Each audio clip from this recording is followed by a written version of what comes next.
like or not I like នេះដោយបងប្អូនបានស្ដាប់ឮពីក្បាលវីដេអូអញ្ចឹងថ្ងៃនេះនាងខ្ញុំមកធ្វើនំកងខ្មែរយើងជាមួយនឹងស្ករត្នោតដែលនាងខ្ញុំយកមកពីស្រុកខ្មែរឲ្យប្តីជនជាតិហុងហ្គារីគាត់សាក់ញ៉ាំម្ដងហើយក៏មករំលឹកអនុស្សាវរីយ៍កាលនាងខ្ញុំនៅក្មេងៗនាងខ្ញុំគឺជាអ្នកទូនំកងនំក្រូចនំពងសងអាកោនំបញ្ចុកបាញ់ឆាវលក់តាមភូមិចំណែកបន្លែវិញមានដូចជាតកួនផលិតខ្ចងខ្ចៅអីចឹងទៅដោយសារតែមុខរបរតូចតាចដើរលក់តាមភូមិពីចុងភូមិដើមភូមិតាមធុងបាសដែលគេដាក់នៅតាមភូមិនឹងឯងធ្វើឲ្យអ្នកម្ដាយនាងខ្ញុំណាចិញ្ចឹមកូនបានជាច្រើនអ្នកមែនតើទទួលស្គាល់ថាមុខរបរអស់ទាំងនឹងតូចមែនប៉ុន្តែគាត់អាចចិញ្ចឹមកូនតាំងពីក្មេងៗតូចៗរហូតដល់ធំណាបងប្អូន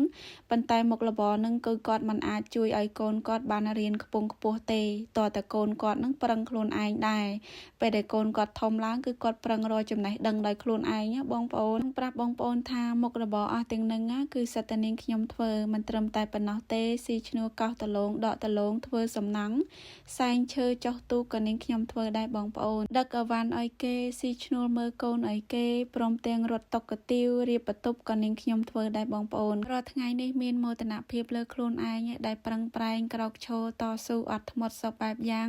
ទាំងរំមកដល់សប្តាហ៍ថ្ងៃនេះតែឥឡូវនឹងក៏មិនទាន់ជោគជ័យខ្លាំងដែរបងប្អូនគ្រាន់តែល្អជាងថ្ងៃដែលយើងចាប់ផ្ដើមឡើយតែរៀបរាប់ឥឡូវនេះប្តីនាងខ្ញុំគាត់មកដល់ផ្ទះហើយថ្ងៃហ្នឹងគាត់ឆ្លៀតចូលទៅកាត់សក់ហើយនាងខ្ញុំក៏បានធ្វើនំកងឲ្យគាត់សាក់ញ៉ាំគាត់ថាសុំកោពុកមាត់សិននាងខ្ញុំថាមិនបាច់ទេលាងតែដៃមកបានហើយ